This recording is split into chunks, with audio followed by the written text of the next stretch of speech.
જય શ્રી કૃષ્ણ મિત્રો, bank Nifty પ્રિડિક્શનમાં આપ સર્વેનું હાર્દિક સ્વાગત છે. મિત્રો, બેંક નિફ્ટી માટે ફ્રાઇડેનું આપણું શું એનાલિસિસ હતું અને માર્કેટે કેવી રીતે કામ કર્યું સૌથી પહેલાં આપણે એ ડિસ્કશન કરીએ. મિત્રો, બેંક નિફ્ટીમાં આપણે અહીંયા ઉપરની સાઈડનો થર્સડેનો હાઈ અને થર્સડેનો લો એને આપણે એક રેન્જ માર્ક કરી રાખી હતી. એનો હાઈ લગભગ 51,368નો હાઈ હતો થર્સડેનો અને લો હતો 50,984. આપણે આ રેન્જને આપણે નો ટ્રેડિંગ ઝોન કન્સિડર કર્યું હતું કે આ ઝોનમાં આપણે કોઈ ટ્રેડ નહીં લઈએ. જો માર્કેટ મોટું ગેપ અપ ઓપન થાય, આપણી સ્ટ્રેટેજી હતી મોટું ગેપ અપ ક્યાંક ને ક્યાંક 51,450ની આજુબાજુ ઓપન થાય અને માર્કેટ જો ઉપર ગેપ અપ સસ્ટેન રહેશે તો આપણે ઉપરની સાઈડમાં એક આવી રીતના મુવમેન્ટ જોઈ શકીએ છીએ. આ રીતનું આપણું ડિસ્કશન હતું. તો તમે જોશો માર્કેટ જે ઓપન થયું એ આપણે એઝ પર ડિસ્કશન ઓપન થયું લગભગ 51,430ની આજુબાજુ માર્કેટ ઓપન થયું.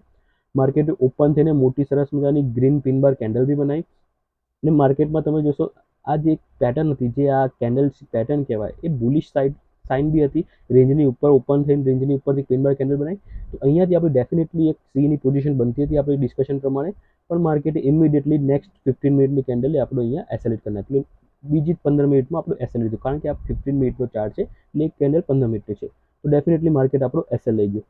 તો બેંક નિફ્ટી તમે જોશો છેલ્લા લગભગ 15-20 દિવસથી ખૂબ જ વોલેટાઇલ ચાલી રહ્યું છે. વોલેટાઇલ કરતાં બી હું એના માટે સારો વર્ડ યુઝ કરીશ કે રેન્ડમ, એકદમ રેન્ડમ. એટલે કોઈ જ સેટઅપ નહીં, કોઈ સેટઅપ ઉપર કામ નથી કરી રહ્યું, કોઈ જ પેટર્નને ફોલો નથી કર્યું, એકદમ રેન્ડમલી બિહેવ કરી રહ્યું છે, એકદમ રેન્ડમલી. તો આવા માર્કેટમાં મિત્રો તમારે એસએલ બહુ સમજી વિચારીને લેવો જોઈએ. એસએલ તમારું 50 પોઈન્ટથી વધારે, 50 થી 60 પોઈન્ટ ઇન્ડેક્સમાં એટલે પ્રીમિયમમાં તમારો 30 થી 40 રૂપિયા, માનો 100 રૂપિયાનો તમે કોઈ કોલ લીધો હોય તો તમારો એસએલ 70 રૂપિયા હોવો જોઈએ, અથવા તો મેક્સિમમ 40 રૂપિયા, 60 રૂપિયા, 60 થી 70 રૂપિયાનો તમારો એસએલ હોવો જોઈએ ઇન્ડેક્સ પ્રીમિયમમાં. આનાથી વધારે તમારે મોટો એસએલ આપવાનો નથી. ભલે આ એસએલ તમારો હિટ થઈ જાય, નો પ્રોબ્લેમ, પણ તમારો લોસ એક ફિક્સ રહેશે. માની લો તમે એક લોટ લેતા હો તો તમારો 40 પોઈન્ટનો હોય તો 15 ચોક 60 600 રૂપિયાનો તમારો એક લોટમાં તમારો એસએલ આવશે.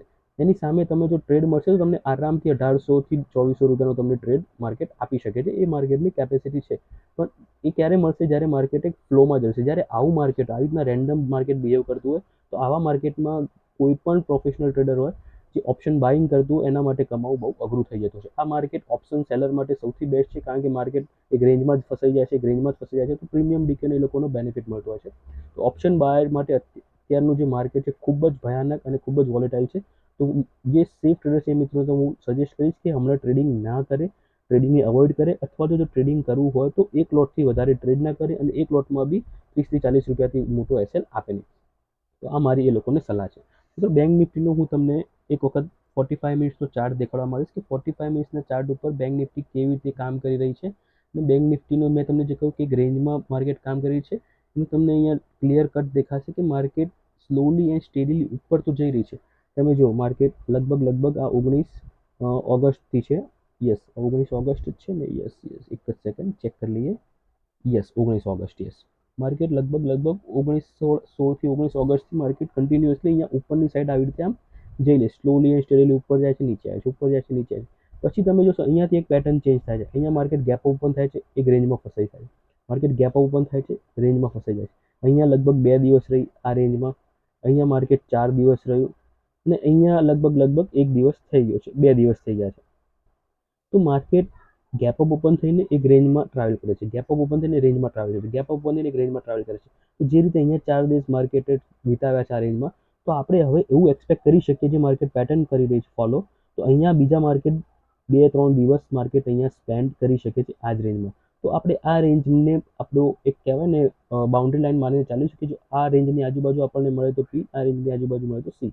તો આ રીતે આપણે એક સ્ટ્રેટેજી બનાવી શકીએ છીએ. તો આપણે 5 મિનિટના ચાર્ટ ઉપર જઈને આપણી સ્ટ્રેટેજીને ડિસ્કસ કરી લઈએ મંડે માટેની. એકદમ સિમ્પલ સ્ટ્રેટેજી છે, કારણ કે આવા માર્કેટમાં તમે કોઈ બી સ્ટ્રેટેજી બનાવશો એ વર્ક નહીં કરે. તો આપણે એકદમ સિમ્પલ અને જે માર્કેટ પેટર્નને ફોલો કરેલું છે એના બેઝ ઉપર આપણે બનાવીશું. આપણે 15 મિનિટના ચાર્ટ ઉપર થોડુંક ચાર્ટ આપણને સારો દેખાશે, તો 15 મિનિટના ચાર્ટ ઉપર આપણે સ્ટ્રેટેજીને બનાવી લઈએ. તો મંડે મિત્રો માર્કેટ જો અહીંયા ક્યાંક ને ક્યાંક ફ્લેટ ઓપન થાય છે, તો ઉપરની સાઈડ આપણે જે આજનો હાઈ છે એને આપણે માર્ક કરી રાખીશું. જે આજનો હાઈ છે લગભગ 51,466, તો આપણે 51,470ની ઉપરની રેન્જ રાખીશું અને નીચેની સાઈડ આ પોઈન્ટને રાખીશું લગભગ 51,300નો. એટલે આ જે 170 પોઈન્ટની રેન્જ છે, જો માર્કેટ ઇન બિટવીન ઓપન થાય છે તો આપણે કંઈ નથી કરવાનું. જો માર્કેટ અહીંયા ગેપ અપ ઓપન થાય છે 51,470ની આજુબાજુ, તો અહીંયાથી આપણે એક પીની પોઝિશન લઈશું. એસએલ ફક્ત ને ફક્ત 30 થી 40 પોઈન્ટનો એસએલ. આનાથી મોટો આપણે એસએલ નથી આપવાનો, 30 થી 40 પોઈન્ટનો એસએલ. એવી જ રીતે જો માર્કેટ અહીંયા ગેપ ડાઉન ઓપન થાય છે આ 51,300ની આજુબાજુ, તો અહીંયાથી આપણે એક સીની પોઝિશન લઈશું. અહીંયા બી સેમ વસ્તુ 30 થી 40 પોઈન્ટનો એસએલ, એનાથી મોટો એસએલ નથી આપવાનો. તો આ એક સિમ્પલ સ્ટ્રેટેજીને આપણે ફોલો કરીશું. અહીંયા તમારે એક લોટથી વધારે લેવાનો નથી મિત્રો, એ વસ્તુ ખાસ યાદ રાખજો. એક લોટથી વધારે એસએલ નથી. જો માર્કેટ અહીંયા ગેપ અપ ઓપન થશે તો આવી રીતે અહીંયા સ્લોલી એન્ડ સ્ટેડીલી આ નીચેની લાઇનને ટચ કરવા આવશે, તો એક લોટમાં બી તમને સારો એવો પ્રોફિટ મળશે. જો માર્કેટ અહીંયા ગેપ ડાઉન ઓપન થશે તો સ્લોલી એન્ડ સ્ટેડીલી ઉપરના પોઈન્ટને ટચ કરવા જશે તો અહીંયા બી તમને સારો એવો પ્રોફિટ થશે. તો તમારે આ વસ્તુને સમજી વિચારીને ટ્રેડ લેવાનો છે. માની લો માર્કેટ આ રેન્જમાં ઓપન નથી થતું, માર્કેટ ફરી ગેપ અપ ઓપન થાય છે, 51,470ની ઉપર ઓપન થાય છે, તો આ કેસમાં તમારે એક વસ્તુ યાદ રાખવાની છે, ગેપ અપ અને ગેપ ડાઉન જો આ રેન્જની ઉપર અને એ રેન્જની નીચે થાય છે તો માર્કેટમાં 1 કલાક તમારે વેટ કરવાનો છે અને 1 કલાક પછી તમારે માર્કેટ જોવાનું છે. માની લો તમને 9 ને 8 તમને ખબર પડી જશે કે માર્કેટ ક્યાં ઓપન થયું છે, તમને આઈડિયા આવી જશે કે માર્કેટ આપણી રેન્જની ઉપર થયું છે, તો ઇમિડિયેટલી 9 ને 8 પછી તમારે માર્કેટને જોવાનું જ નથી.